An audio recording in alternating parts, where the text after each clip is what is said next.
মন্ত্রী, প্রচন্ড শীত পড়েছে না? হুজুর, এটা মাঘ মাস, শীতের দাপট তো একটু থাকবেই হুজুর।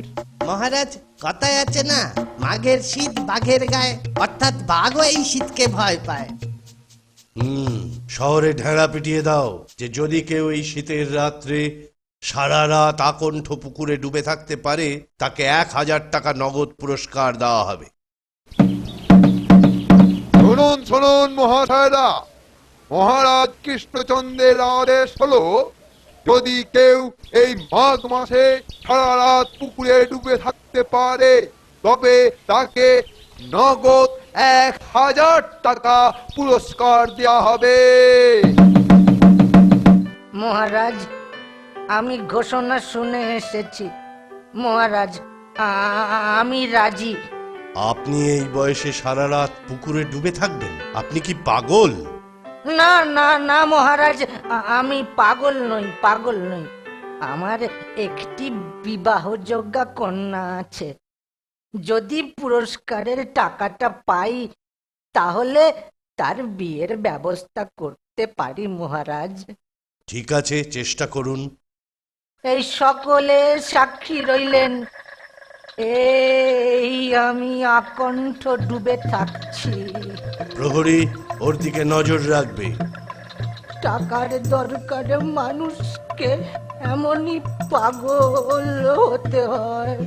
ভগবান রক্ষা করুন, ভগবান। হুজুর, হুজুর, এবার এবার পুরস্কারের টাকাটা। আচ্ছা ব্রাহ্মণ, এই কনকনে শীতের রাত্রে আপনি কি করে গলা অবধি জলে ডুবেছিলেন? মহারাজ, মহারাজ, আকাশে নক্ষত্র টিপ টিপ করে কেমন জ্বলছে তাই দেখতে দেখতে রাত কেটে গেল। তাহলে তো তুমি পুরস্কারের টাকাটা পাবে না। সে কি মহারাজ, সে কি দোষটা কোথায়? ওই নক্ষত্রটির আলো দিয়েছে বলেই তো তুমি জলে ডুবে থাকতে পেরেছো। হে ভগবান, হে ভগবান, এ কি বিচার! হে ভগবান! নিয়ম অনুসারে ওই সময় আলো বা অগ্নির তাপ নেওয়া নিষেধ, তাই তুমি ঘোষিত পুরস্কার থেকে বঞ্চিত হলে।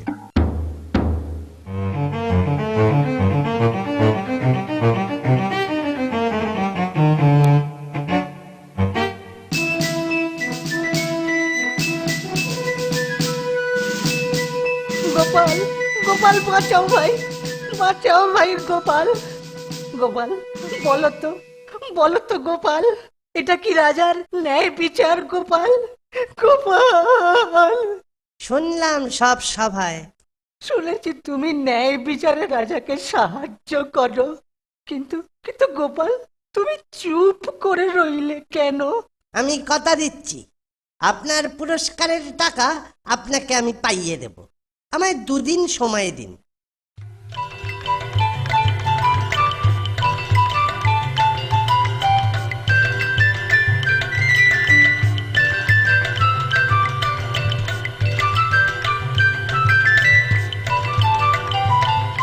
মন্ত্রী, আজ গোপাল অনুপস্থিত কেন? পেয়াদা পাঠাও। পাঠাচ্ছে হুজুর। পেয়াদা, গোপালের খোঁজ নিয়ে এসো। জি হুজুর, এক্ষুনি খবর আনছি।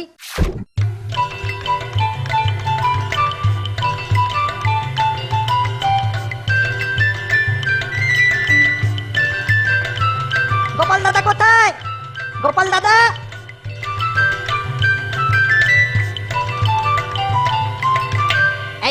এই যে, কি করছো? রাজা ডেকেছেন, এক্ষুনি চলো। তুমি রাজাকে গিয়ে বলো আমি খিচুড়ি রান্না করছি, রান্না শেষ হলেই তবে যাব। আরে, এইভাবে কি খিচুড়ি রান্না হয়? ও তুই বুঝবি না রে বাবা, যা করছি সভায় গিয়ে সব খুলে বল। কি এই অদ্ভুত কাণ্ড! আমি এক্ষুনি গিয়ে বলছি। যাই যাই, এক্ষুনি যাই।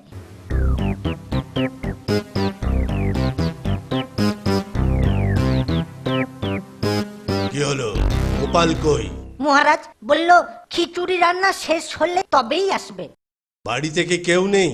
হুজুর সবাই বাড়িতে আছে, কিন্তু গোপাল দাদা মাঠের মধ্যে লম্বা বাঁশ পুঁতে তার মাথায় চাল ডাল চাপিয়ে তলাতে খড়ের আগুন করেছে। অদ্ভুত কাণ্ড, এইভাবে খিচুড়ি রান্না? চলো তো সবাই গিয়ে দেখি ব্যাপারটা কি।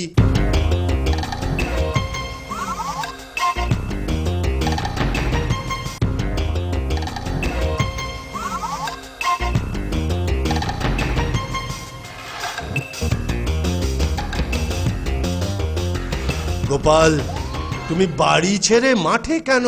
হুজুর, কাজ করছি। কি কাজ করছো? আগে রান্না করছি। মাঠের মধ্যে কি রান্না করছো? মহারাজ, খিচুড়ি রান্না হচ্ছে, দেখছেন না? আচ্ছা গোপাল, তুমি কি পাগল হলে? না মহারাজ, মাথা আমার ঠিকই আছে। আরে বাবা, অত উঁচুতে হাড়ি আর নিচে দিচ্ছ খড়ের জাল, এতে কি খিচুড়ি হবে? হবে মহারাজ, ঠিকই হবে। আরে বাপু, তুমি বুঝছো না কেন? এই সামান্য আগুনের আঁচ অত উঁচুতে কি পৌঁছয়? যদি একটা ক্ষুদ্র নক্ষত্রের তাপ আকাশের অত উঁচু থেকে পুকুরের জল গরম করতে পারে, তাহলে এই সামান্য দূর থেকে হাঁড়ির জল ঠিকই গরম হবে। তাতে কি খিচুড়ি হবে?